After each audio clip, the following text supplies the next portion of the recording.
Hola, hola, buenos días, buenas tardes, buenas noches, ¿cómo les va? Qué bueno encontrarnos en un nuevo jueves de Raíces de Sefará 2020, online, como le decimos desde casi principio de año, cuando cambiamos la modalidad presencial a esta que más que virtual yo llamaría universal. Hola Lili, te saludo. Hola Marcelo, hola a todos, bienvenidos un jueves más para acompañarnos en nuestras presentaciones de Raíces de Sefarado Online. ¿Qué tenemos, Marcelo, para hoy? Para hoy tenemos primero como presentación inicial lo de siempre, contarles que, porque lo siguen preguntando, que todas las charlas estas quedan grabadas y quedan grabadas en nuestro canal de YouTube, que es youtube.com/sefarad, ahí encuentran todos los videos.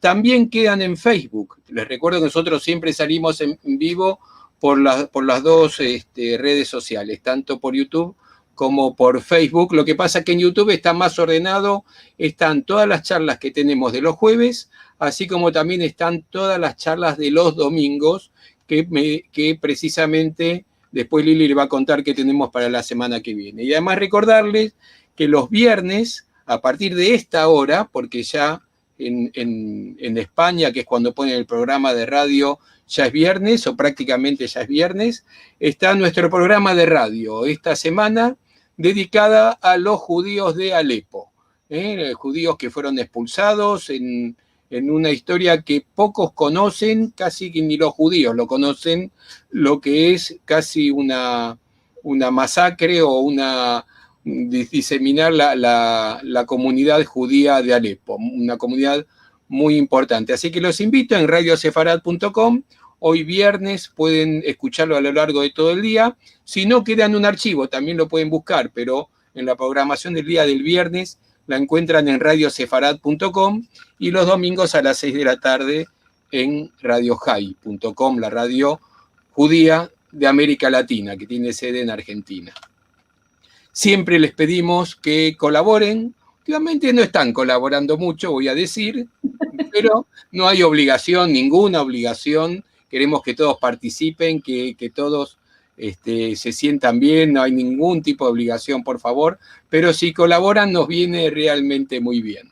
¿Y cómo hacerlo? Bueno, en pay.me/sefarad. Y para la semana que viene. Bueno, para la semana que viene, para esta semana, el domingo, tenemos nuestros habituales encuentros de Al-Had, una actividad que está totalmente hablada en ladino. Este 15 de noviembre vamos a tener como balabaya, como dueña de casa, a Rachel Amado-Bornik de Ladino Comunidad, y ella tiene a su invitada, su musafira Ros Cohen, una escritora desde Estambul, que nos van a hablar sobre Estambul judío. Así que se entiende perfectamente desde los hablantes de castellano y claro, los que conocen un poco el ladino pueden aprovechar para escuchar estas charlas, que seguramente no es habitual escuchar ladino en las casas hoy en día. Y para el próximo jueves tenemos la Judería de Jaén, donde los sefaradíes moraban, con Rafael Cámara desde España.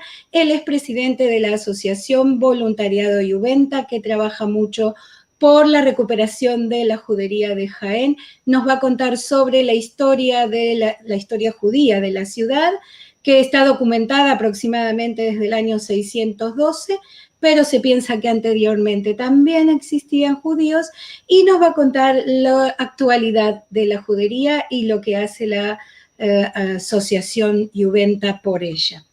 Y hoy tenemos Y lo que tenemos para hoy, lo que tenemos para hoy. Aquí está.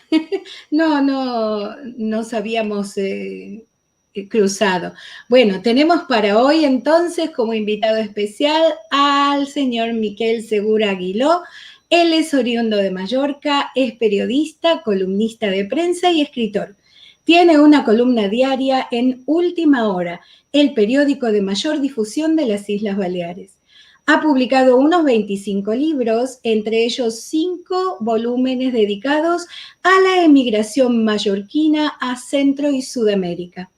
Se dedicó a rastrear el pasado e interpretar el presente de los descendientes de judíos conversos mallorquines, los llamados chuetas.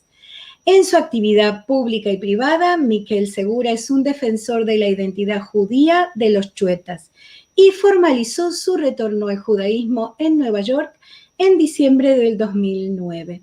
Desde entonces ha alentado y guiado a otros chuetas a hacer lo mismo. Él es nuestro invitado para la conferencia de hoy, que dio en llamar Chuetas de Mallorca, historia de una infamia. Hola, Miquel, bienvenido. Hola, buenas tardes para vosotros. Buenas noches para todos los que me van a escuchar en un horario, digamos, más tardío. Bueno, bienvenido, Miguel, esperando con mucha ansiedad de escucharte. Conozco algo de la historia, te conozco a ti y sé que va a ser una noche excepcional. La verdad que es un gran lujo, un gran placer tenerte y espero que la gente disfrute de tu charla. Gracias. ¿Podemos Adelante. empezar? Sí. Muy bien. Vale. Muy buenas noches a todos. Repito, amigos de Argentina, buenas tardes. Os recuerdo a muchos de los que tuve ocasión de compartir. Ahora está saliendo la ubicación de Mallorca, de donde estamos. Bueno, los que me han presentado ya, entonces voy a explicar un poco, digamos, lo que es el tema de la conferencia, la historia de la infamia que se cometió con los judíos de Mallorca y posteriormente con los chuetas. Bueno, muchos de los que me escuchan, incluso otros que ya sé que me consta que han escuchado esta misma conferencia con variantes, saben lo que es un chueta, pero por experiencia he aprendido que mucha gente no sabría definir exactamente qué es un chueta. Entonces empezaremos por lo básico. ¿Qué es un chueta?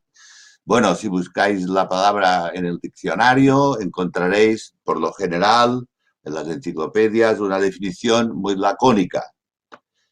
Un chueta es un descendiente de judíos conversos de Mallorca. Parece sencillo, elemental. Pues no, es muy complejo. Porque a continuación, y esto ya nos explica, habría que decir que un chueta es un descendiente de judíos conversos de Mallorca, pero no todos los descendientes de judíos conversos de Mallorca son chuetas. Ya empieza aquí, digamos, la complejidad. Entonces, ¿cómo saberlo, cómo distinguirlo? Hay que recurrir a la historia, y es una historia larga, que quizá tendré que mirar el reloj para ver si llevo el ritmo bien. Es una historia que en Mallorca, documentada, empieza hace exactamente 1602 años.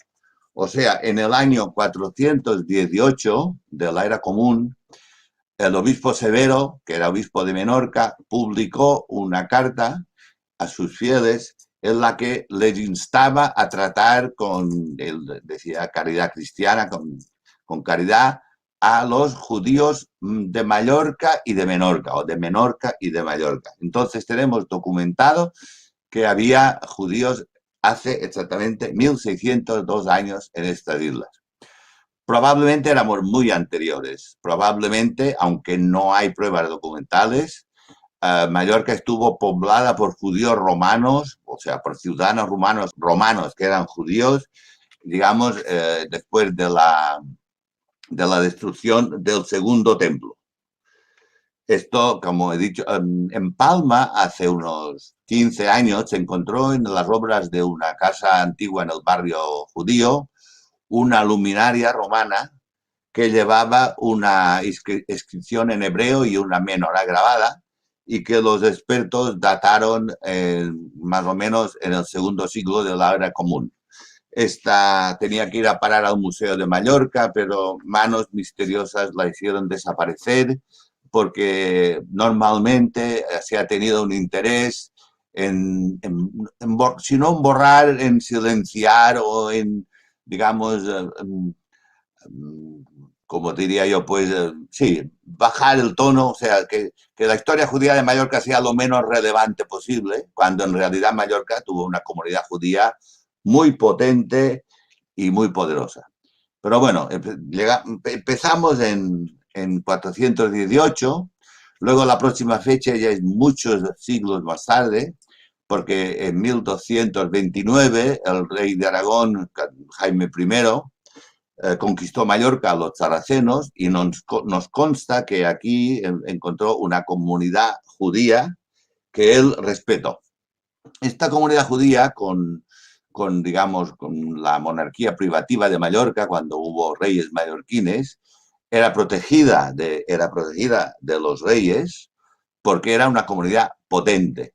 Tenemos una historia de un rabino famoso que se llamaba Rabí Shema Ben Durán, que era astrónomo, era matemático, era médico y era rabino. Y había en Palma, hubo distintas comunidades, pero en la época de mayor esplendor, nos consta, porque hay un investigador sueta, Manel Frau Cortés, que vive en Estados Unidos, que publicó un libro. En la sinagoga de Mallorca había unas 60 Sefer Torah. Esto da una nota, una idea de que estamos hablando de una comunidad poderosa.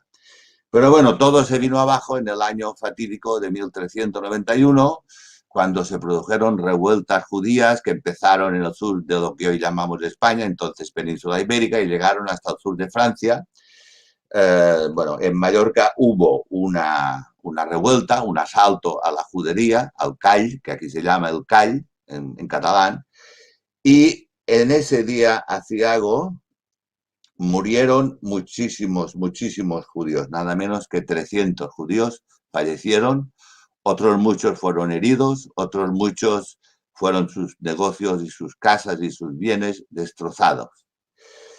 A partir de ahí empezó, digamos, la tragedia de los judíos mallorquines, que tendría una nueva edición en 1435, cuando a raíz de una denuncia contra un judío de que había asesinado a su esclavo moro, se produjeron de nuevo revueltas judías muy fuertes, muy importantes, y en ese momento el virrey decretó ya como una especie de solución final y dijo: hay que matar a todos los judíos, hay que matarlos. Pero entonces surgió la iglesia, el obispo dijo: no, si se convierten, que no mueran. Hubo conversiones forzosas, hubo, bueno, en las puertas de la catedral los bautizaban a golpes con cubos de agua, fue un desastre. Y a partir de ese momento, en Mallorca, digamos, de una manera oficial, los judíos dejaron de existir, porque a unos los mataron, a otros los convirtieron y un tercer grupo huyó, se fue, y se establecieron en Salónica, en Esmirna, en las tierras del Imperio Otomano. Pero si usted hubiera preguntado a un mallorquín de 1480, 90, si había judíos, pues no había, oficialmente. Había conversos, había descendientes de conversos. Entre esos conversos, pues los había que judaizaban y los había que seguramente se habían convertido, digamos, de corazón. De hecho, cuando la infausta reina Isabel decretó la expulsión de los judíos de España en 1492, pues el virrey mallorquín le dijo: no, aquí no tenemos de eso, aquí lo solucionamos hace mucho tiempo. No era verdad. Existían descendientes de judíos conversos que judaizaban. Y eso se fue prolongando en el tiempo, pero claro, estamos hablando, según los historiadores, yo no lo soy, de que en el final del siglo XV, principios del XVI, habría en la isla unas 300 o más, quizá 400 familias judaizantes de criptojudíos. ¿Qué ocurrió? Lo que pasa siempre cuando un judío es sacado, digamos, de la comunidad, de su entorno, cuando se le niega la identidad, pues se produjo la asimilación. muchos judíos, muchos criptojudíos, fueron realmente perdiendo sus costumbres, perdiendo su culto, y quedaron los más tozudos, los más persistentes, los más relapsos, que quedaron agrupados en la judería, y a finales del siglo XV ya empezaban a ser conocidos como shuetas, aunque esta palabra no se generalizó hasta mucho más tarde. Tenemos un reducto de criptojudíos, de cristianos nuevos judaizantes, que normalmente pues, los tenían localizados. Entonces, esto explica un poco el fenómeno que he dicho antes. Había señores que se llamaban Maimó, Vidal, Abraham, apellidos notoriamente judíos, que habiendo sido asimilados no eran tenidos por tales, o no eran tenidos con seguridad por tales. Pero había una minoría judaizante que al final quedó reducida a 15 apellidos, que entonces sí que estas personas quedaron claramente estigmatizadas como criptojudíos, como judíos, como católicos que practicaban el judaísmo. Entonces, en 1678, esta situación se fue empezando a hacer insostenible. En realidad, la Inquisición los tenía más o menos localizados, muy vigilados, y en esta fecha que he dicho, 1678, se produjo una primera redada, por decirlo en un lenguaje coloquial moderno, una primera detención de miembros de estas familias.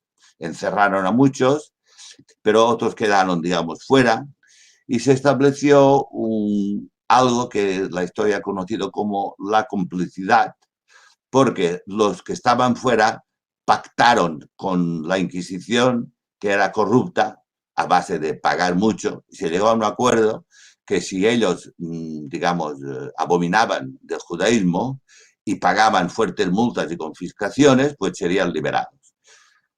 Esto ocurrió en 1678, y entre los detenidos, que había muchísimos, tenemos todos los nombres, estaba Rafael Valls, que era conocido como Valls el Mayor, que era tenido por el rabino de la, entre comillas, comunidad sueca. Entonces, este señor comprendió que el tema estaba tomando un mal cariz, que en cualquier momento esto podía repetirse, como de hecho ocurrió, y resolvieron un grupo organizar una huida. A lo largo de vamos, más o menos 10 años, esto se fue organizando. Había muchos recelos entre ellos, había delaciones, había acusadores, y en las familias que eran generalmente benestantes, tenían criadas, pues tenía mucha gente que los delataba. Y entonces Rafael Valls, que tenía muy buenos contactos en el exterior, porque era un hombre rico, y tenía, digamos, sus relaciones exteriores, alquilaron un barco inglés que tenía que llegar a la bahía de Palma, llegó, embarcarlos a todos y llevarlos a Livorno, que en catalán se llama Liorno, y aquí aún hay un refrán que dice: qui va a Liorno no torna, quien va a Livorno ese no regresa. Todo se organizó, hay que pensar lo difícil que debía ser, porque nunca sabías si hablabas con un delator o con uno de los tuyos, pero la verdad es que el 8 de marzo de 1688 acordaron la salida. Ellos, como todos habían sido juzgados, eran vigilados por los que se llamaban los familiares de la Inquisición, iban a buscarlos a su casa, los llevaban a misa y luego los volvían a acompañar. Ese día las señoras salieron ataviadas con sus mejores galas, con unas faldas muy amplias, y fueron a misa, donde la catedral o a Santa Eulalia, y a la salida habían acordado dar un paseo, que era entonces lo que hacían los domingos, un paseo por la orilla del mar. Fue un paseo de 8 kilómetros, pues fueron hasta el actual lugar que se llama Portopí, y allí les esperaba el barco. y embarcaron poco a poco para una huida. Con tan mala suerte que sobrevino un viento de levante, que en marzo es muy corriente en esta isla, muy fuerte. Y entonces el capitán dijo, no podemos salir. Hubo ya un desconcierto y acordaron regresar a la ciudad y esperar un día más propicio para embarcar. Había muchos nervios, hubo incluso algunos problemas y al entrar en la ciudad, una de la expedición tuvo un ataque de pánico, empezó a gritar, salieron los alguaciles, el caso es que, bueno, los detuvieron a todos. Los detuvieron a todos y los encerraron a todos. Entonces ya no había ninguna esperanza de arreglo y estuvieron desde 1688 hasta 1691 pues en las cárceles de la Inquisición, la llamada Casa Negra, siendo torturados, prestando declaración, y al final se produjeron unos fenomenales, unos grandísimos autos de fe, 1691, 1693. Yo me voy a ceñir al de 1691, en el que fueron condenados un montón de chuetas y asesinados 37 de ellos.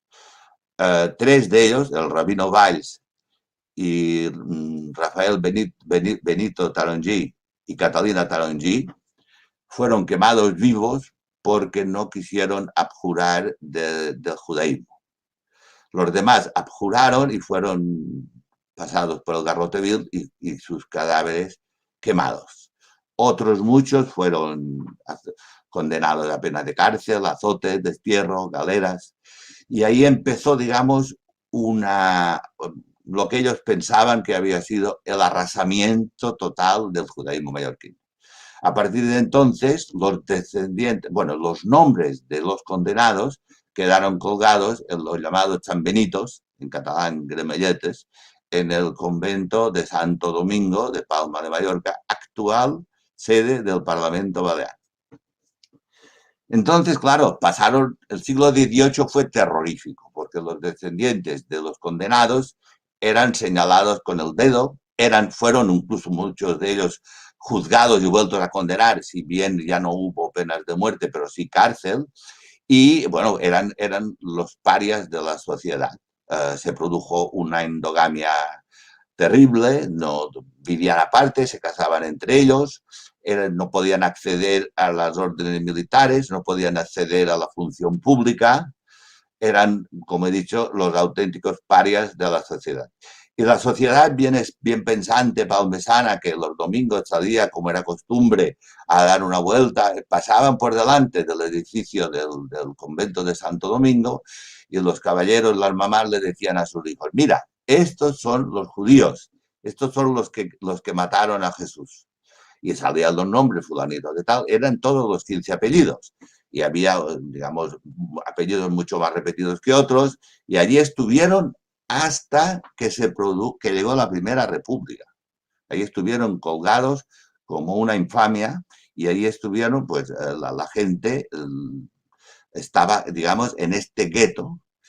Y ahora ya podríamos dar, si queréis, un salto, porque estamos en el 18, llegamos al 19, un siglo terrible, y esta marginación, con distintos episodios que no nos da tiempo seguramente de contar, como hubo muchos intentos de los chuetas de librarse de este estigma y de este yugo, como el episodio de los perruques, si nos da tiempo después hablaremos.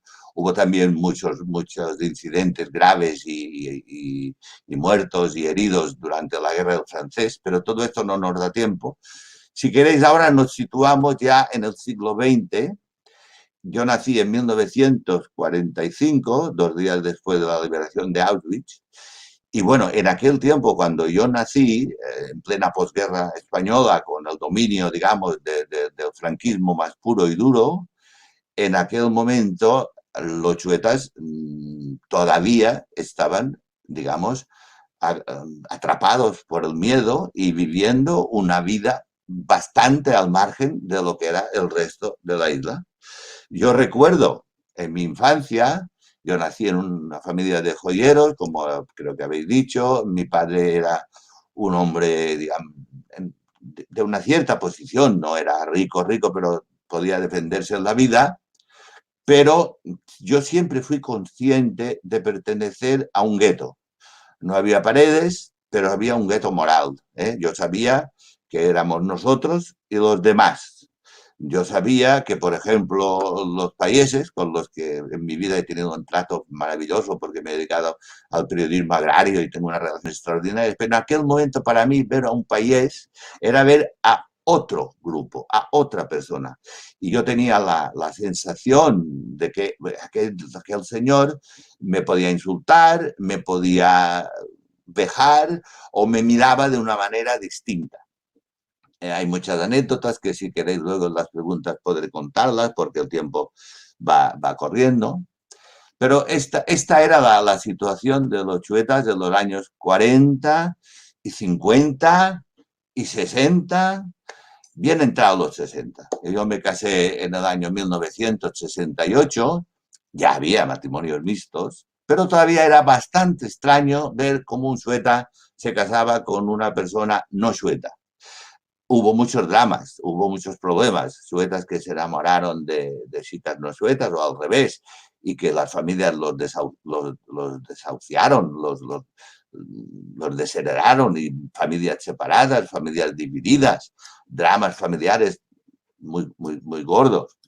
Y eso no empezó a abrirse hasta que llegó, digamos, el turismo a Mallorca, en los primeros años 60, cuando ya el tardofranquismo llegó un desarrollo económico a Mallorca, pero podríamos decir, no es una afirmación, digamos, categórica ni exacta, pero podríamos decir que los mallorquines se casaron antes con inglesas que con suetas. Esto es una realidad que, bueno, que yo lo he vivido. Y pensemos que Mallorca estaba en una dictadura, que la palabra sueta no se podía escribir en letras de molde. Era una realidad que yo se lo expliqué un día a Yonah Metzer, el gran rabino de Israel. O sea, nadie podía escribir la palabra, ni podía escribir judío, ni podía escribir Israel, ni podía escribir sueta. Pero nada más salir a la calle siempre encontrabas a alguien que te lo decía, que te lo recordaba. Todo el mundo lo decía. Incluso hoy, esta mañana, un gran amigo mío, queriendo citar a una persona sueta, ha citado a otra. Quería citar a un Bonin y ha dicho Aguiló. Digan así, ya sabemos, es igual, es lo mismo, ¿no? Bueno, pues todavía persiste esta diferenciación en el subconsciente de la gente. Y entonces era enorme. Por ejemplo, pues en las relaciones sociales, en el colegio, la crueldad de los niños, que ahora hablan de bullying, de que a un chico lo insultan y enseguida lo agarran y lo llevan al psicólogo. Pues entonces, a mí me insultaron en el colegio todo lo que quisieron. Y luego yo fui al colegio La Salle a finales de los años 50, mediados 50, un colegio católico de una cierta élite con muchos frailes y muchos curas y mucho sermón. Pero nada más salir al patio siempre había alguien que me llamaba sueta. Yo tenía un amigo que seguramente me está escuchando aquí, Juan Aguiló, que en su colegio el profesor, para llamarlo a la pizarra, a la tarima, que decían ahora, le decía, a ver, que salga el hereje.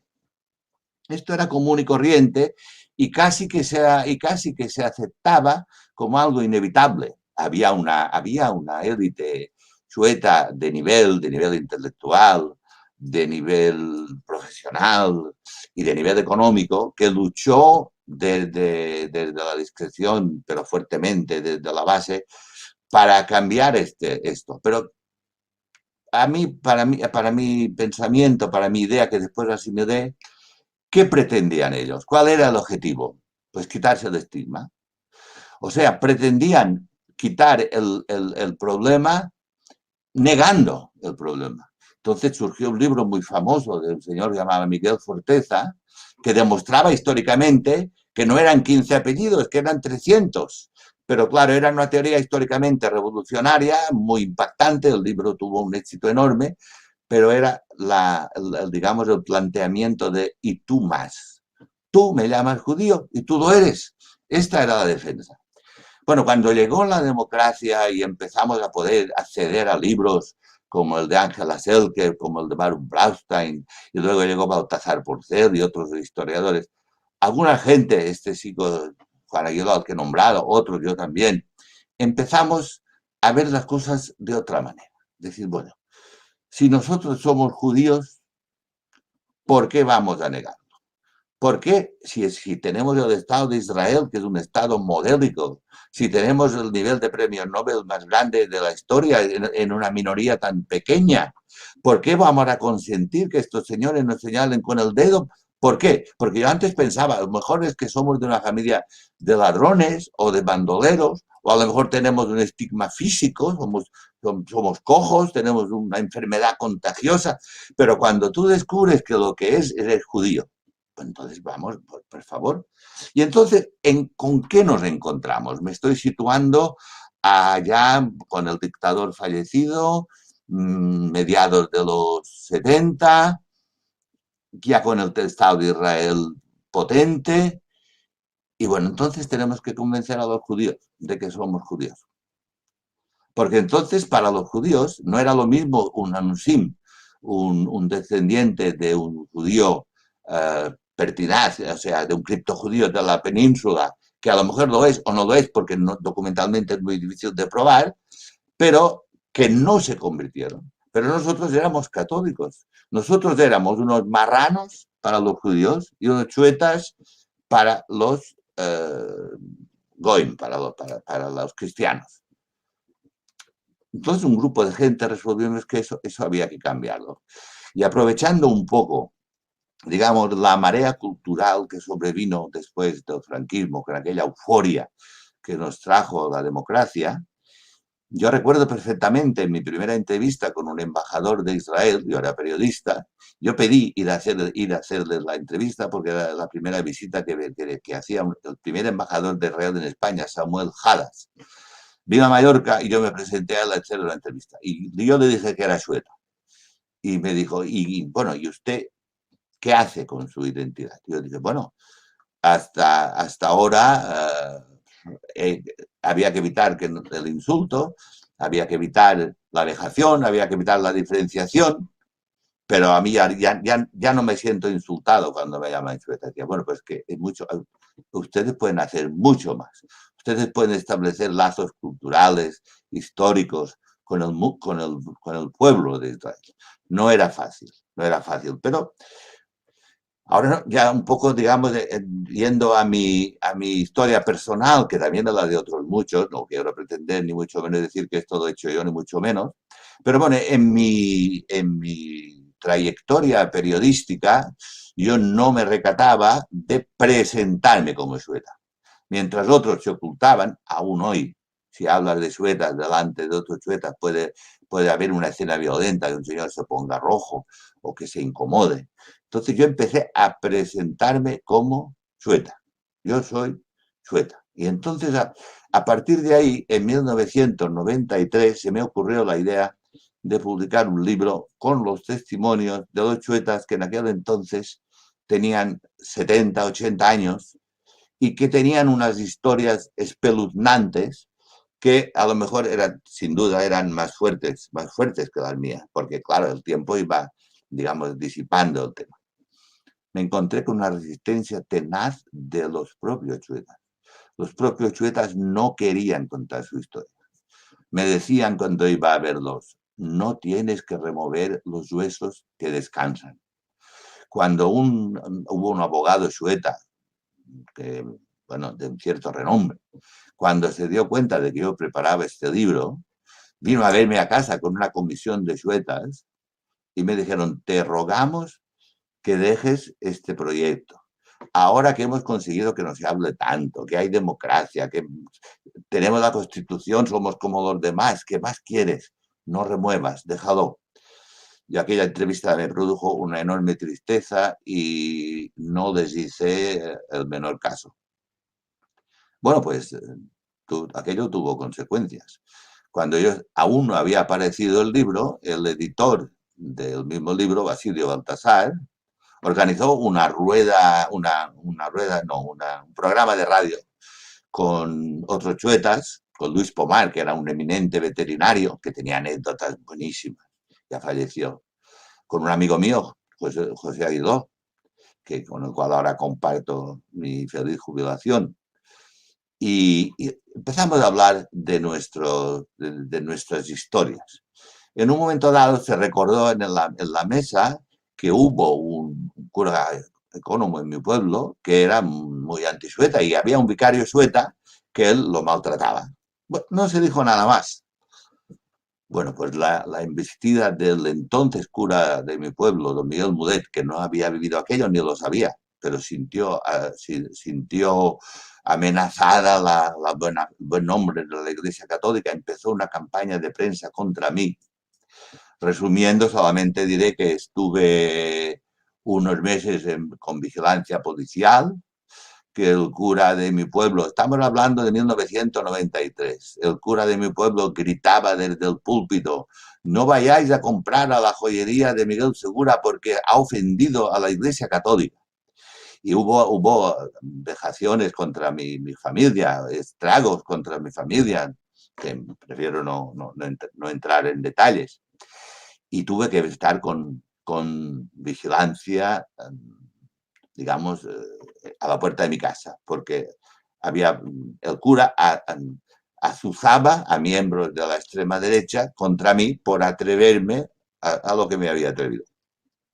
Pero entonces salió el libro, julio de 1994, y lo presentó en Palma el entonces embajador de Israel en España, Jacob Cohen. Nos comunicó a través de Jacqueline Tobías, presidente del Instituto de Relaciones Culturales Baleares de Israel, vino de embajador, yo fui a recibirlo, era el día después del atentado de AMIA en Buenos Aires. Recuerdo que había un interés enorme por preguntarle sobre el tema. Yo le saludé en el aeropuerto y él me dijo: bueno, nos veremos esta noche en la presentación. Yo no sabía cuál era su jornada. Bueno, uno de los actos de su jornada fue a ver, lo supe después, fue a ver al obispo, Monseñor Teodoro Úbeda, que era un santo varón, era un buen hombre. Y él le dijo: mire usted, que sea la última vez que uno de los suyos insulta a uno de los nuestros públicamente. Yo lo supe porque me lo contó el propio obispo. Y ese día me hice sionista. Ese día dije: yo tengo un Estado por encima del mío propio.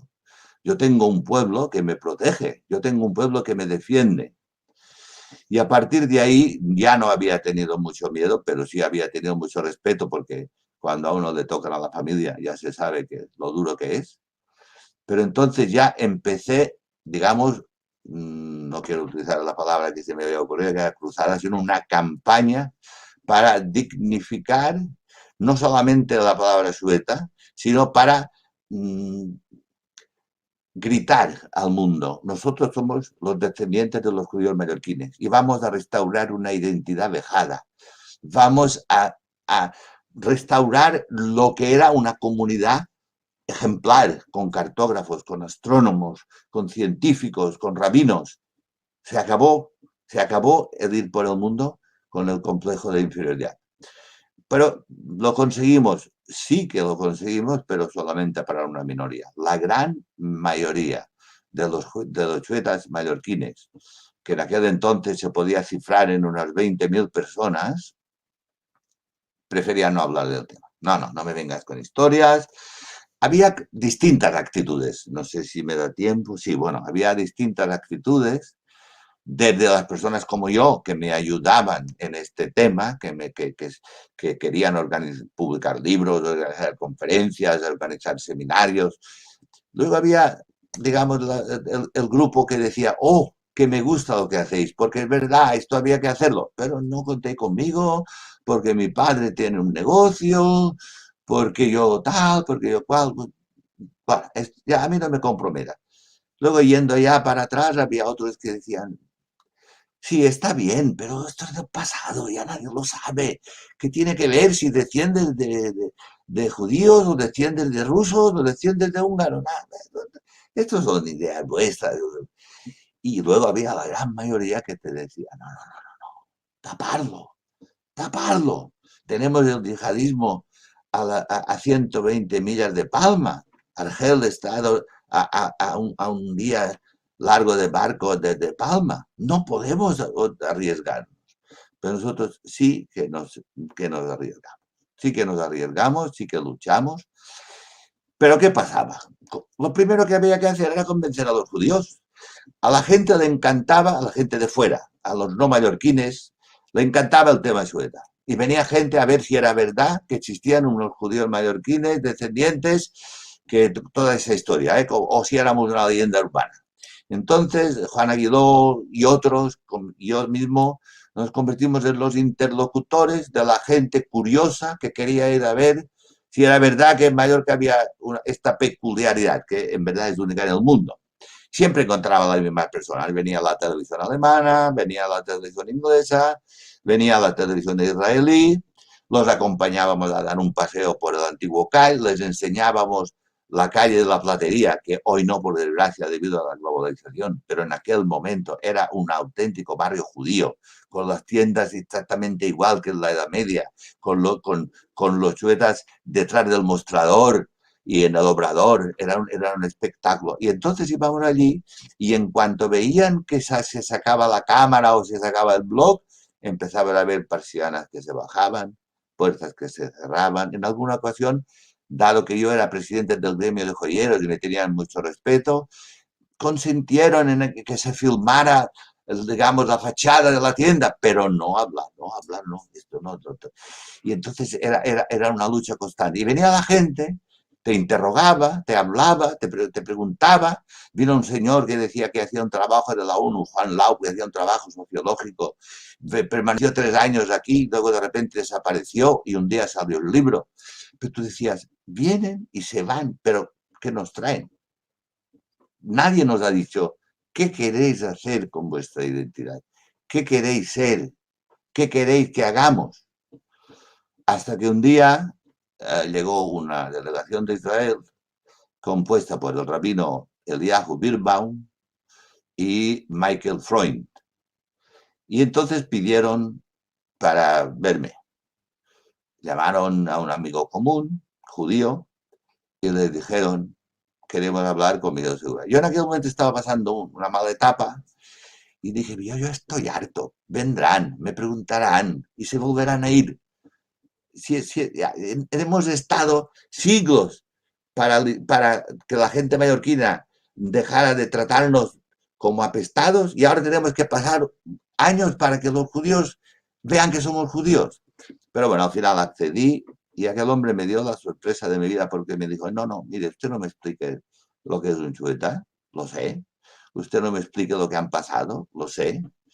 Solo le pido que me diga qué quiere hacer usted con su identidad. ¿Piensa que va a morirse así siendo exactamente lo mismo que es? ¿Le van a poner una cruz en su ataúd? ¿O qué va a hacer usted? Aparte de escribir libros, aparte de descifrar el pasado, ¿qué va a hacer con el presente? Y sobre todo, ¿qué va a hacer con el futuro?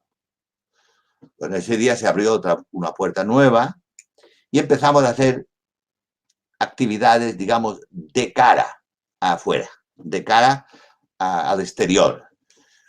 Se celebraron seminarios en Barcelona, en Madrid, en Oporto, en Portugal, que hay mucho también, un gran tema con los judíos de Belmonte. Se empezó a divulgar, viajes a Israel. Y entonces surgió un pequeño grupo, pequeñísimo, que nos situamos en un escalón al que muy pocos han llegado, que era decir, bueno, esto es una idea personal mía y de una docena más de personas, larga o corta, pero que es mi experiencia personal y yo la quiero comentar sin tener que decir, por el amor de Dios, que los otros tengan que hacer lo mismo. No, que va, en absoluto. Pero ¿cuál fue mi postura? Decir, bueno, nuestros antepasados, Rabino Valls, Catalina Tarongí, su hermano que tenía 17 años y que declaró ante el tribunal, solo sé que soy judío y si me van a matar quiero morir como judío. Y bueno, pues no los mataron por una identidad civil, ni por unos derechos civiles, ni por una identidad, digamos, los mataron porque hacían el ayuno de Esther. Los mataron porque en los sábados en su casa no se veía el humo de la chimenea. Los mataron porque compraban los pollos vivos y los sacrificaban en su casa y luego echaban ceniza sobre la sangre. En suma, los mataron porque practicaban el judaísmo.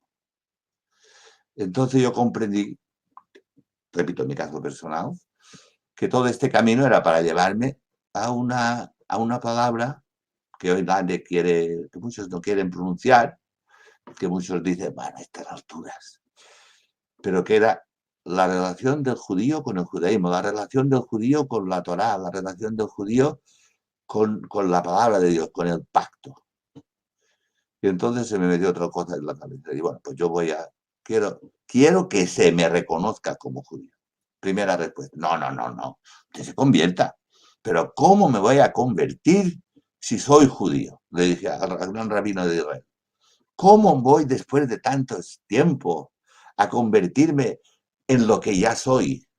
¿Y cómo sabe usted que lo es? Pero nuestra ascendencia es fácil. Hay libros en todas partes, en la Universidad de las Islas Baleares hay profesores buenísimos, están los procesos uno por uno. Si llevas uno de los 15 apellidos y investigas, te encontrarás con un penitenciado seguramente ya en el siglo XVIII y con toda seguridad en el siglo XVII.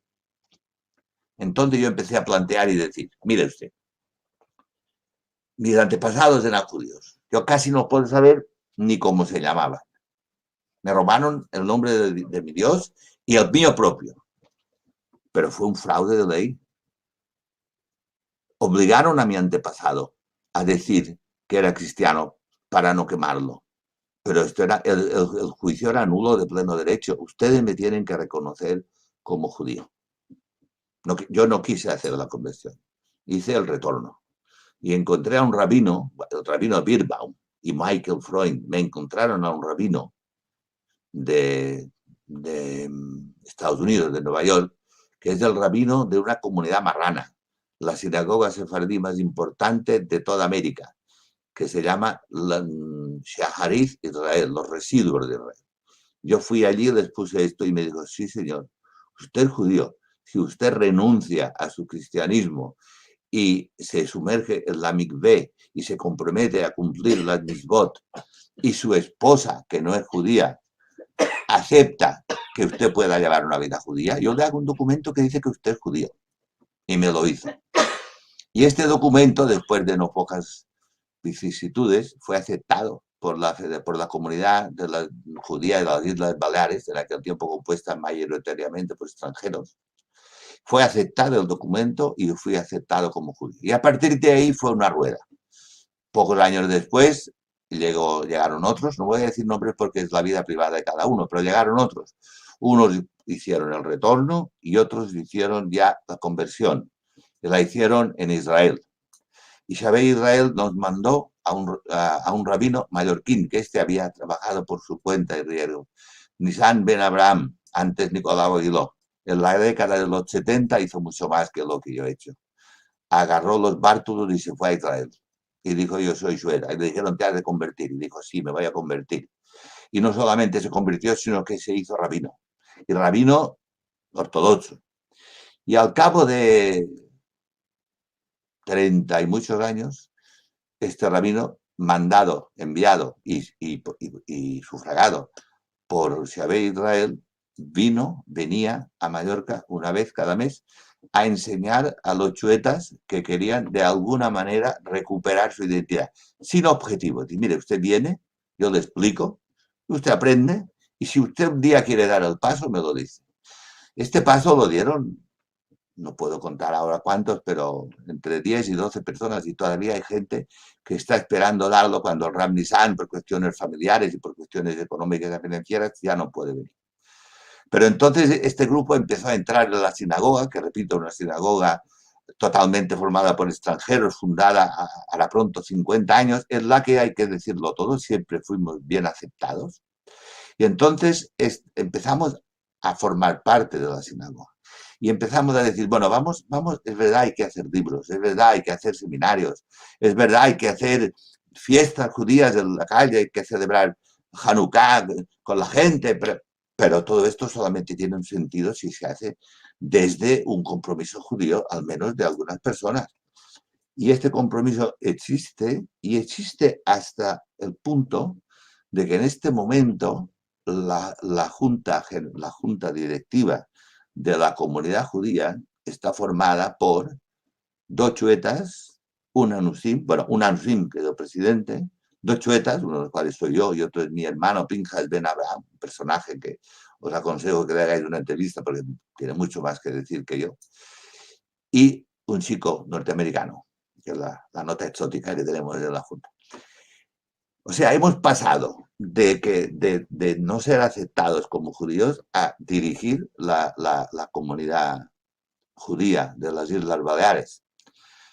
Y esto es un proceso del que yo me siento orgulloso, pero que al mismo tiempo me atenaza, porque yo tengo 75 años, la mayoría de los que estamos allí somos mayores, y el drama es cómo transmitir esto a nuestros descendientes.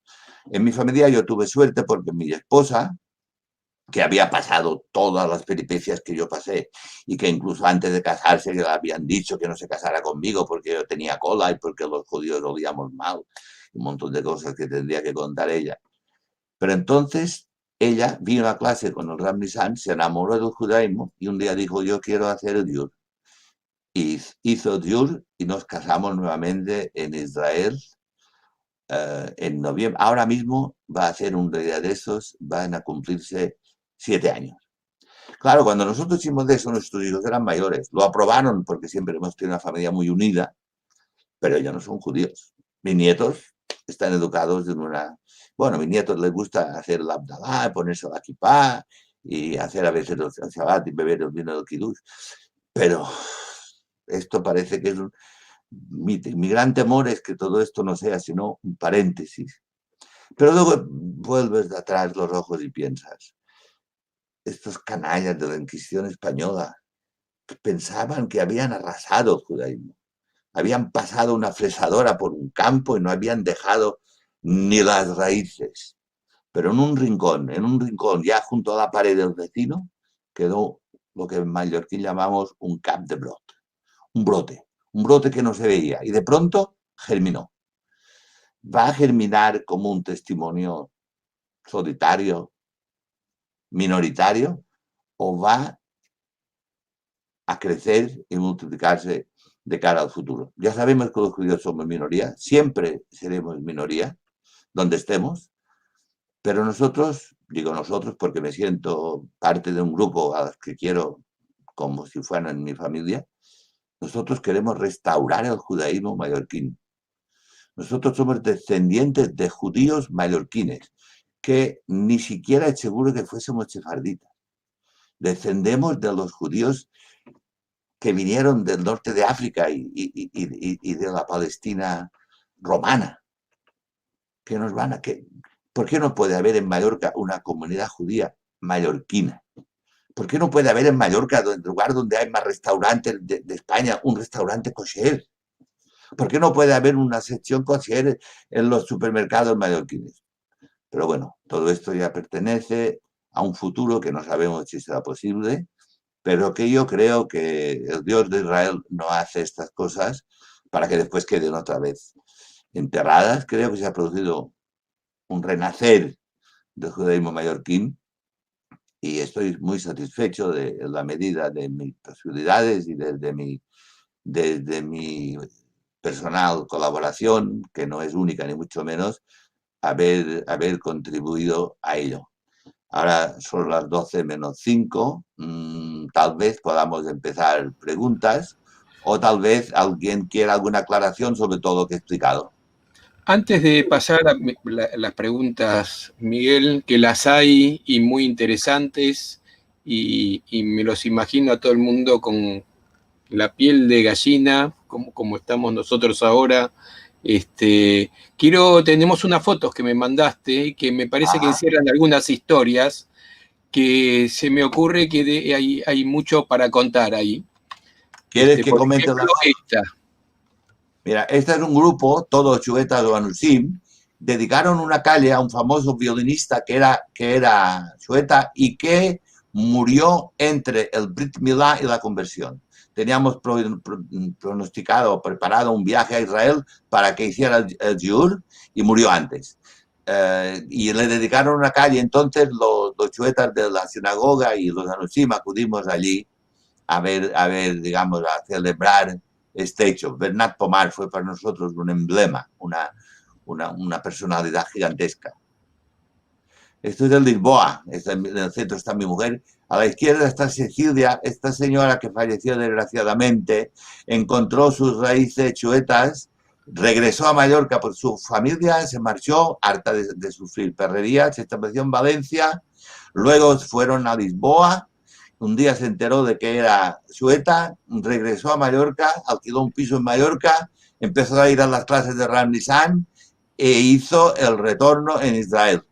Unos años después moría. La queríamos mucho. El que está a la derecha es su hermano. Este es un acto con el embajador de Israel, Rafael Chuz, y mi editor Leonard Montaner, en la presentación de la memoria del Instituto de Relaciones Culturales Baleares de Israel. Ya hace unos años, se nota, ¿no? Este es un abrazo que me dio el rabino Jonan Metzer cuando salíamos de la sede de presidencia del gobierno balear. Fue cuando me dijo, le prometo que de alguna manera haremos algo por ustedes. Esto no lo he contado, como los chuetas fuimos reconocidos posteriormente por el rabino Nissim Karelitz, si queréis luego lo comento. Este hombre fue entrañable. Yo dije, si quieres saber si soy judío, venga conmigo a mi pueblo, vamos a tomar un café y verá como a los 10, 20 minutos alguien me lo recuerda. Esto es un acto de tantos que hemos celebrado. Aquí está el rabino Kalmus, también de Arahim, y celebramos, no puedo recordar exactamente, alguna conferencia, algún seminario. Este es Nicolau Aguilón-Nissan Ben Abraham, el rabino de los chuetas, un hombre que dicen de él que tiene el alma blanca, el hombre que más ha hecho porque los chuetas fuéramos reconocidos y viéramos. Él me llevó del brazo a mi ketubá. En una visita a Israel me puse los tefilín y el talit frente al cótel. Esto es, ya siendo vicepresidente de la comunidad judía, en la fiesta de Hanukkah, no había rabino y entre todos dirigíamos, digamos, la función, el oficio, y alguien me sacó una foto aquí. Esta es la bimá de la sinagoga de Palma. Un grupo está un Hassan que venía de Israel, luego está un joven chueta que tengo mucha esperanza en él, se llama Segura como yo, y un amigo nuestro que no es judío, pero es un filo judío que nos ayuda mucho y siempre que puede nos da una mano en todo, Francisco Cervera, que es un gran erudito del mundo judío. Aquí en el centro está el hijo de Nissan Ben Abraham, Pinjas, del cual os he hablado antes, su esposa, Isca, que hizo el retorno, y mi esposa a la izquierda, Margalit Ben Abraham, y aquí está Joaquín, que también hizo el Giur, se llama Eliezer. Aquí hay un grupo casi en mayoría, con el Ram Nissan, no sé si los puedo nombrar a todos. Bueno, están casi todos hicieron el Giur. Esto es en el Parlamento Balear el día de la celebración del Holocausto, de las víctimas del Holocausto, con nuestro presidente a la izquierda, se llama Ari Girondi, un gran presidente que tenemos ahora. Bueno, contaba que justo hace 8 años. Una noticia que he colgado hoy, que hoy hace 8 años que nuestro presidente Ari hizo su Giur, lo hizo en Bnei Brak, nada menos, en un lugar muy exigente y entonces él, bueno, se llama José María y ahora se llama Ari Girondi y compareció en la sinagoga ya con el talit y los tefilín puestos, nos dio una gran sorpresa, fue una gran alegría y 8 años después es el presidente. Por eso digo que sí que hay futuro. Un seminario que hicimos hace muy poco, hace un año, con el rap, a ver si me acuerdo del nombre, un rap argentino muy famoso, a ver si me acuerdo, no me acuerdo del nombre. Aquí hay gente, digamos, simpatista. La mayoría o son judíos o en vías de serlo. Esto es la sinagoga de Palma.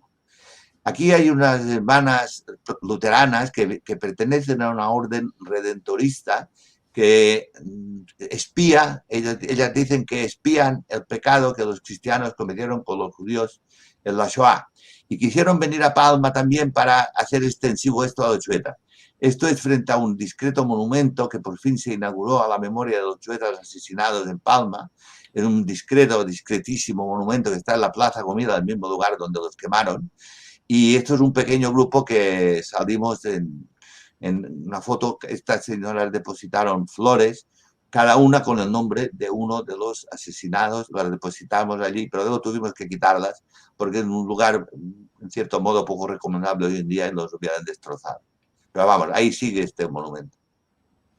Esto es uno que no puedo leerlo, pero un tal Josep Aguiló, que forma parte de, digamos, de la lista de los 37 asesinados, y esta es la flor que dedicó a él, que yo la puse en mi escritorio.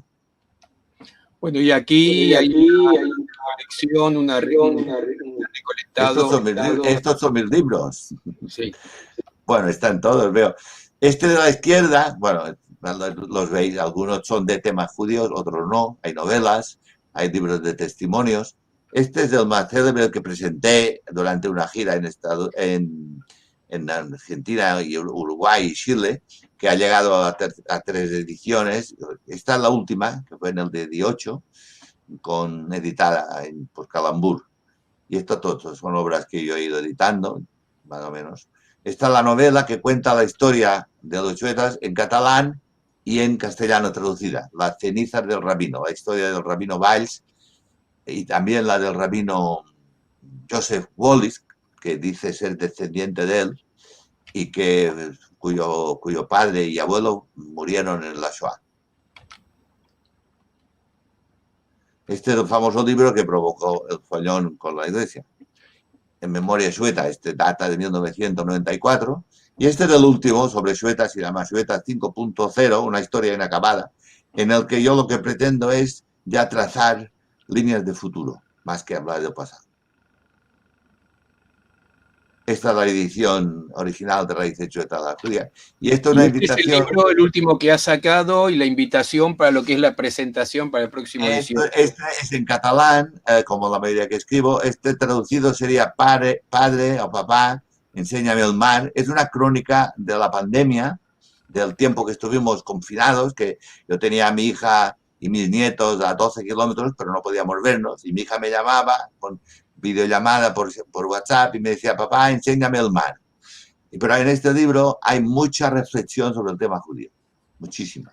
Y hablando de reflexiones, precisamente en Última Hora, en el periódico donde escribes, te han hecho una nota y pusiste, esto es reciente, esto es del 7 de noviembre, tendríamos que salir de esto, referido a la pandemia, al encerramiento, tendríamos que salir de esto como mejores personas, pero dudo que seamos capaces. ¿Alguna reflexión de eso? Sí, una entrevista que me hizo la jefa de cultura una periodista de cultura de Última Hora, en la que reflexionábamos mayoritariamente sobre el tema de la pandemia. Yo quería, pero que fuera una reflexión pasado por el tamiz judío. Está muy bien. Bueno, vamos a ver, hay mensajes, hay preguntas, hay de todo un poco, estamos bien de tiempo. Así bien. Que, bueno, por supuesto, siempre están los saludos de primera hora, desde Tucumán, donde estuviste hace poco. Hay mucha gente que nos ve de Tucumán. Mira, desde Londres, que es bastante tarde también ahí, Bernard Miller. Desde Murcia. Desde Alcalá, desde Murcia. Bueno, desde Argentina, bueno, de Resistencia, Emilio, que ya sacó abono para estar todos los jueves. Raúl Gurovich, desde Santiago de Chile. Acá saludan, Nochada Buena, dice Diana Hofnung. Aida Ben Altalef, desde Tucumán también. Napoleón, familia segura, le saluda desde Chile. Sí, hablé con ellos por mail, nos comunicamos, sí. Los segura de Chile. Aquí tienes un vecino. Este es nuestro joven batidor americano. Muy bien. Saludan desde Tarragona, así del otro lado del mar. Sí. Erev Tov, dice José Praga, desde Miami. Bon Vespre, me imagino que será valenciano o catalán. No, esto es de la población del nordeste mallorquín. En Mallorca, está aquí a 40 kilómetros de donde yo estoy ahora. Silvana saluda, otra que está siempre los jueves. Mira, te saluda desde Canadá Judith Cohen, a quien conocerás por sus canciones, seguramente. Judith Cohen, sí, claro, vino un día a Mallorca a darnos un pequeño concierto. Yo no sé si Liliana me va a dejar decir, y Judith también, que con Judith tenemos una sorpresa acá en nuestros encuentros de los jueves. Ya les vamos a contar, falta poco. Acá ahí da cuenta de un tío de Alepo, porque cuando estábamos hablando del programa de radio, desde Tarragona, Alberto Socrón. José Párez. Chuetas, dice Rosa. Esta es una que hizo el retorno, como yo. Sí, es compañera y hermana. Alberto Socrón, saluda. Shalom desde Buenos Aires, Estrella Levi. Desde la provincia de Santa Fe, Gloria Abela Ballén. Desde Salamanca también. ¿Cómo se quedan hasta tan tarde para escuchar conferencias? Lo bien que hacen. Lili, ¿querés seguir? Desde Colombia. Sí, he tenido siempre muteada, Lili, espera que estás muteada.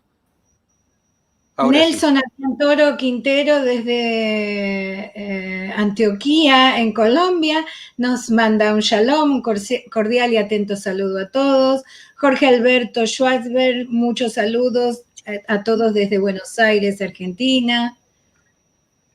A ver qué más tenemos. María Teresa Lujurdas. Es la esposa de Pinhas Ben Abraham. Bienvenida, María Teresa. Liliana Beatriz. Leszczuk Furman, shalom desde Barcelona. Soy Lili y yo también. Matu Salama dice, tengo 2 hijos, hace 20 años en Mallorca y el año pasado en Yom Kippur en la sinagoga supe de los chuetas. Es una sinagoga muy pequeña y había entre los presentes, continúa el mensaje, Marcelo. Continúa en el siguiente. Había descendientes de estos chuetas tratando de volver al judaísmo. Los hay. Bueno, dice que le interesa muchísimo la conferencia, claro. A ver qué más tenemos. Nicole Pop, que siempre nos ve desde París, una buena amiga, nos manda saludos a todos.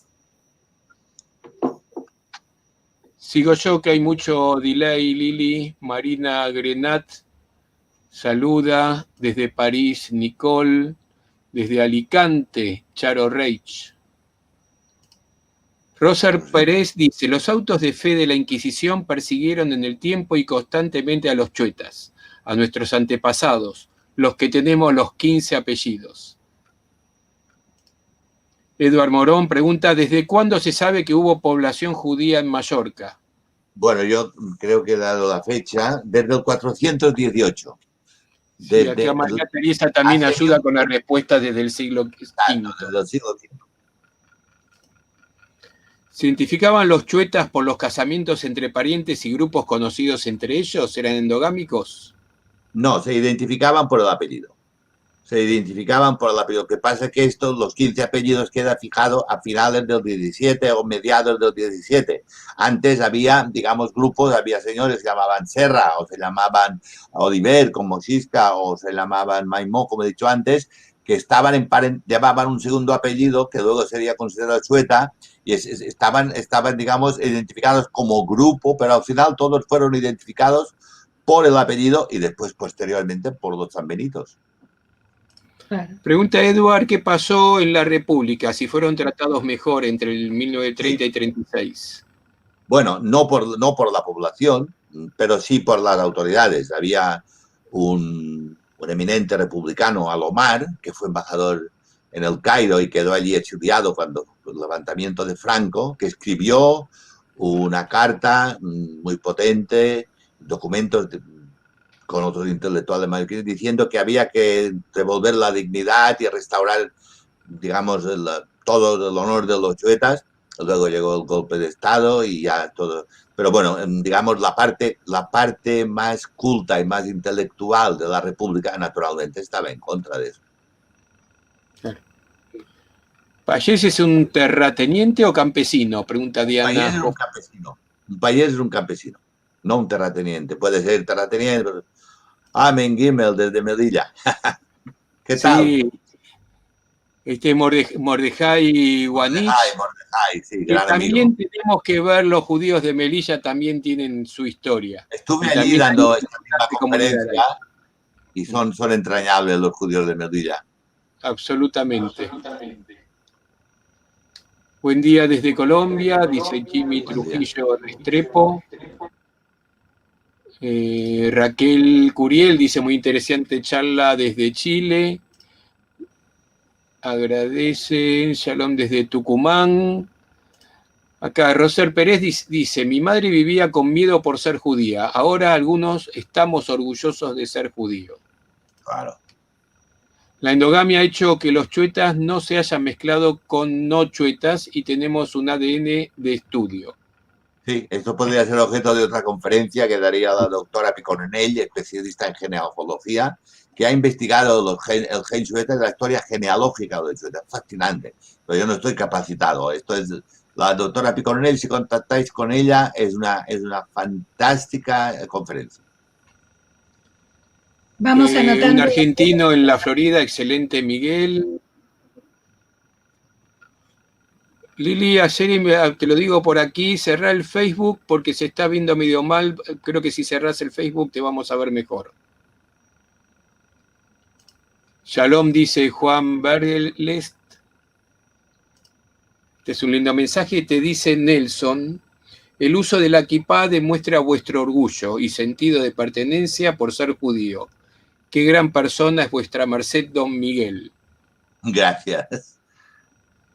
A ver, Lili, si te escuchamos sin retraso. Marina Grenat dice, qué interesante su modo de relatar la historia, señor Miguel Segura. Leonor Liliana César dice, interesantísimo, soy de Buenos Aires. Bueno, nuestro querido amigo Mordejai dice, gran trabajo y os felicito. Marina dice, soy profesora de historia y estoy siguiendo desde Argentina.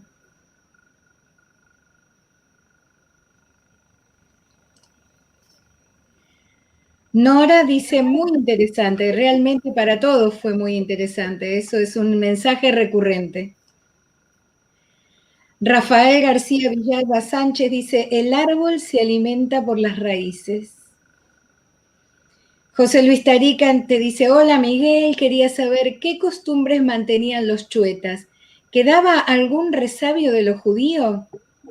Bueno, esto cada uno tiene sus propias anécdotas. Yo sostengo, no está probado ni he tenido ningún caso, que incluso después de la masacre de 1691 hubo criptojudaizantes y hubo chuetas que eran auténticamente judíos, o sea, en su culto, en su vida diaria, aunque con gran esfuerzo. No está aprobado, pero por ejemplo yo puedo decir que mi papá, que era un hombre de una cultura media alta, pero que siempre fue muy consciente de su origen, seguramente sin saber por qué, pero no consentía de ninguna manera que con el cuchillo del queso se cortara la carne.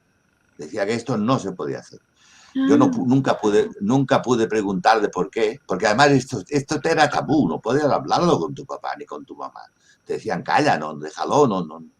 Entonces, yo esto lo recuerdo perfectamente, y luego cuando yo aprendí lo que era el kashrut y vi todo lo que era judaísmo, entendí algunas cosas que nunca antes había podido entender. Que esto eran costumbres ancestrales, pero que seguramente ellos mismos no sabían el motivo. O sí, había quien debía saberlo, sin duda. Pablo Ugner nos dice que no pudo entrar antes, esto fue hace ya bastante tiempo atrás. Dice, soy abogado español y uruguayo católico. Soy hijo de padre polaco judío converso al catolicismo y madre gallega. Lo de los chuetas siempre fueron conocidos.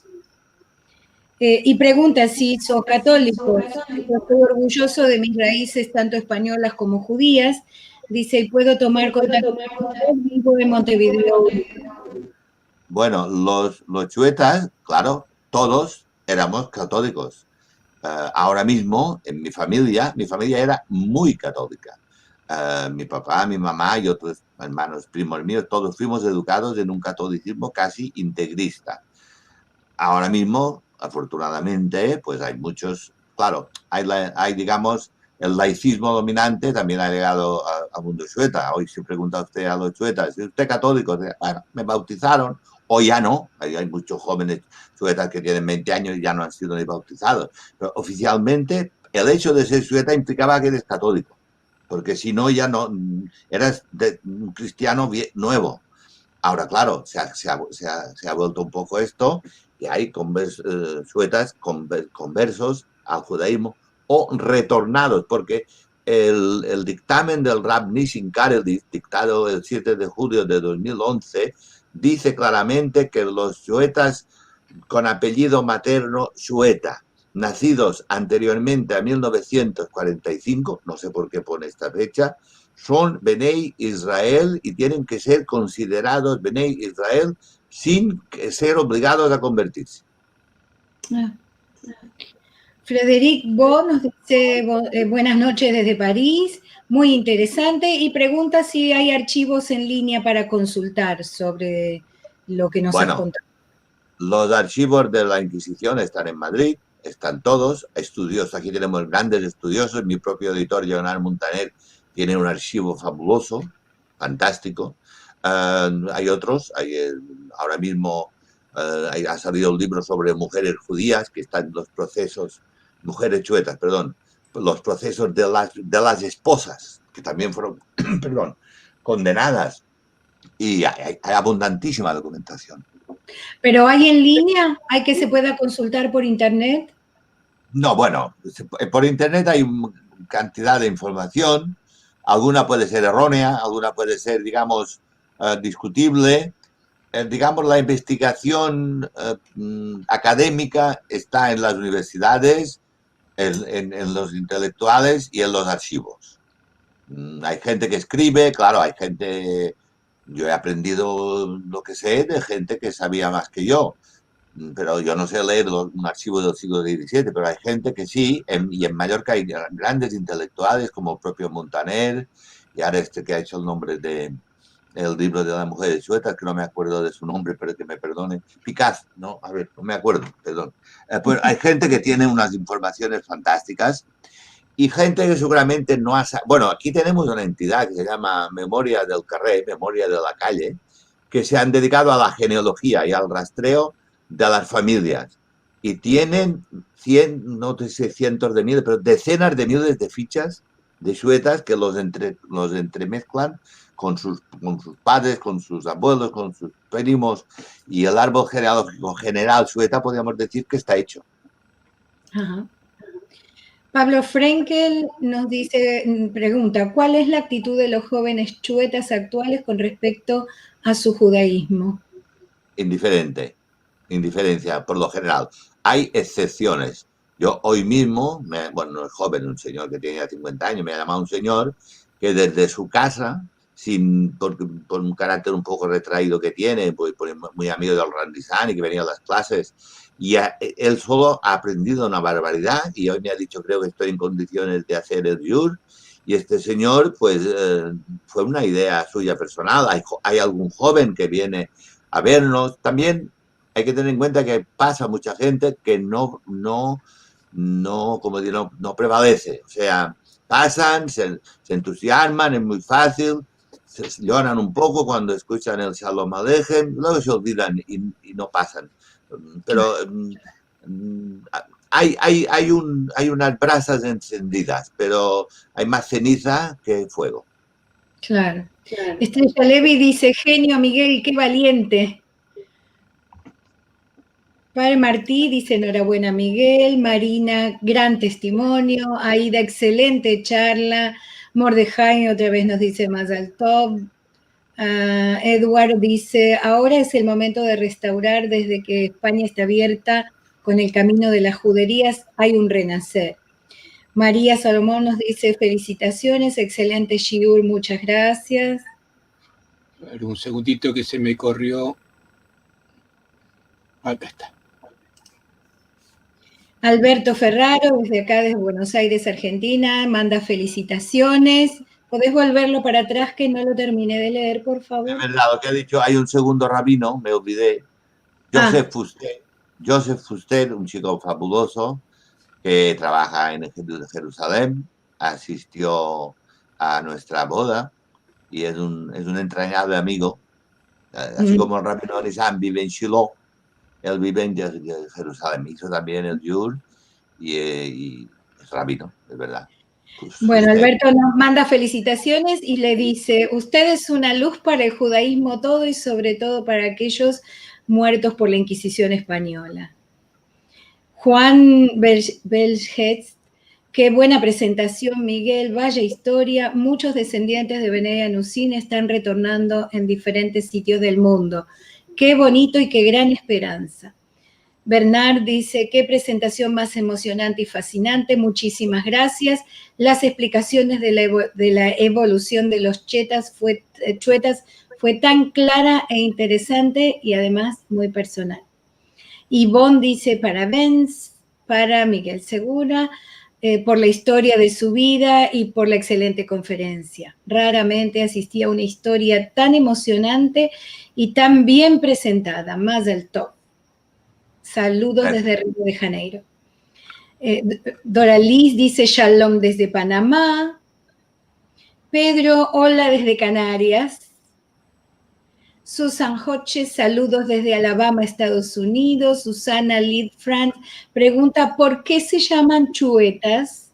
Bueno, esto no lo expliqué. Hay dos teorías.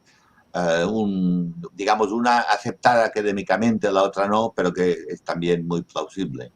Bueno, la primera dice que, claro, los conversos que judaizaban, pero no querían que se supiera porque se jugaban la vida, hacían como que comían cerdo para demostrar que eran cristianos.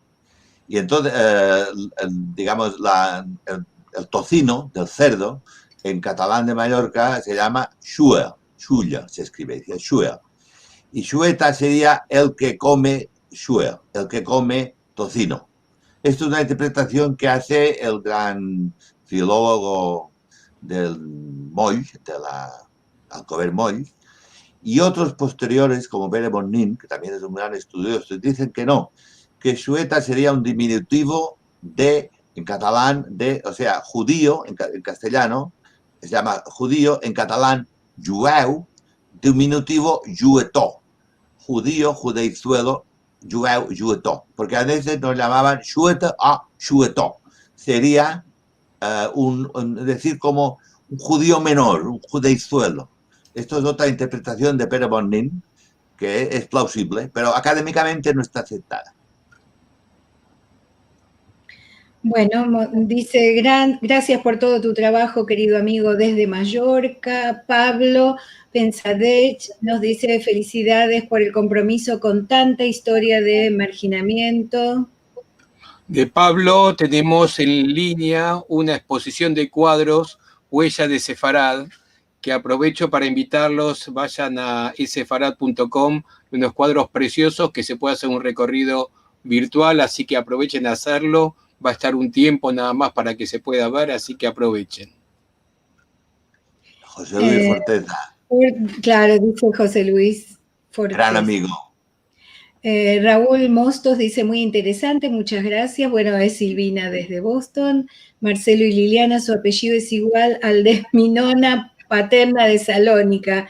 Nosotros estamos en Buenos Aires.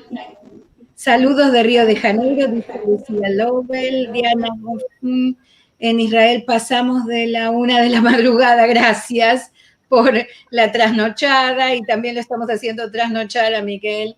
Graciela dice, muy interesante, gracias a Sefarad y al señor Segura, shalom desde Buenos Aires. María Esther Silverman, lo recuerdo cuando nos visitó en Tucumán, Chuchi Siwine. Claro, una visita entrañable. Lea dice, una charla impactante, muchas gracias desde Buenos Aires. Lomi, saludos desde Unanucín de Ecuador. Jorge dice, muchas gracias por tan buena exposición, soy de Rosario. Mordejai nuevamente nos dice saludos de Melilla. May dice saludos desde Alemania. Laila Top Miguel, María Teresa Oliver Valls. Luisa Noé Ventura desde Tucumán, saludos, yo lo vi en Tucumán y me acordé mucho de su visita. Fanny Elisa Sorgen dice, muy bueno, felicitaciones. León Coembello, hermosa presentación. Sara Abramovich dice, muchas gracias, una disertación excelente. Beatriz Ruth Cooperman, excelente conferencia. Maravillosa exposición, muchas gracias, Shalom, admirable, don Miguel Segura, nos dice Nelson. Bueno, Mordejai, a nuestro reclamo de una presentación lo vamos a contactar para una presentación también. Gonzalo Álvora nos dice, muy interesante, muy inspirador. Edward Morone, ¿cuál fue la relación de los sefardíes del continente y de la isla? Y son sefardíes los suecos. Bueno, a esta pregunta, si me la hubieran hecho hace 10 o 15 años, hubiera dicho sí, los sefardíes, los chuetas, digamos, por localización geográfica, somos sefardíes. Ahora está documentalmente probado que hay chuetas de origen askenazí, y los hay, y chuetas de origen, digamos, ignoto, norteafricano. Incluso hay algún gen que, según la doctora Picornell, puede ser localizado entre los judíos de la primera diáspora. Aquí generalmente se sabe que regresamos, o sea, llegamos a Mallorca algunos, o algunos antepasados llegaron a Mallorca desde el norte de África. Pero como he dicho, algunos llegarían durante la segunda diáspora desde Israel, otros llegaron desde el sur de Francia. Había, claro, una gran relación con los judíos de la Corona de Aragón. Y por otra parte, el rabino Weiss tenía mucha relación con judíos sefardíes, digamos, descendientes de los expulsados que estaban en Esmirna, en Salónica. Él seguía con mucho interés el tema de Shabbatai Sevi, el falso Mesías. Tuvo relaciones con gente de Esmirna, no se sabe mucho, pero hay algún indicio. Entonces, claro, está mezclado, está mezclado. Hay suetas de pelo rojo y rubios que son descendientes que tienen genes askenazíes. Esto está probado por la doctora Picornell, que hizo un trabajo con un montón enorme de suetas, que hizo estudios genealógicos. Joana Aguiló nos dice, estimado Miguel, un gran abrazo desde Chile. Joana Aguiló y Martí. Es un gran amigo mío. Admirable charla, gracias Marcelo Livi por generar estos puentes. Bernardino dice, buenas noches desde Badajoz, en Sefarad, una persona, no termine de leer, una persona muy ilustrada, don Miguel Segura. Y me gustaría contactar con Liliana, bueno, nos tienen que escribir para cualquier contacto a info@ccsefarad.com y les contestaremos todas las dudas y le estableceremos los contactos. Ketty Dueñas dice, muy interesante, cordiales saludos desde Buenos Aires, Argentina. Loni Armijos dice, por un retorno de los Alusim a la tierra de Israel, reconéctense con Onshavei Israel, la ONG. No hemos dejado de estar conectados con ellos. Claro. Nuestra querida Rachel, que será nuestra balabaya Al-Had este domingo en Encuentros de Al-Had, manda muchos saludos. Pere Martín, el libro a que te refieres, Don Chuetas, Tony Picasso. Muy interesante. Muy interesante. No me acordaba de su apellido, perdón. Bernardino, bueno, pasó. Diana Ofun dice, podría tener su dirección electrónica, quisiera comentarle algo que me parece importante. Bueno, se lo puedo facilitar. Nos escriben y hacemos de puente nosotros. La pasaremos. Dani Rothstein dice, ojalá tendremos un rabino en Mallorca después de no tener uno desde hace casi 15 años. Es verdad, pronto, si Dios quiere, Baruch Hashem, vamos a tener un rabino propio. Estamos en ello.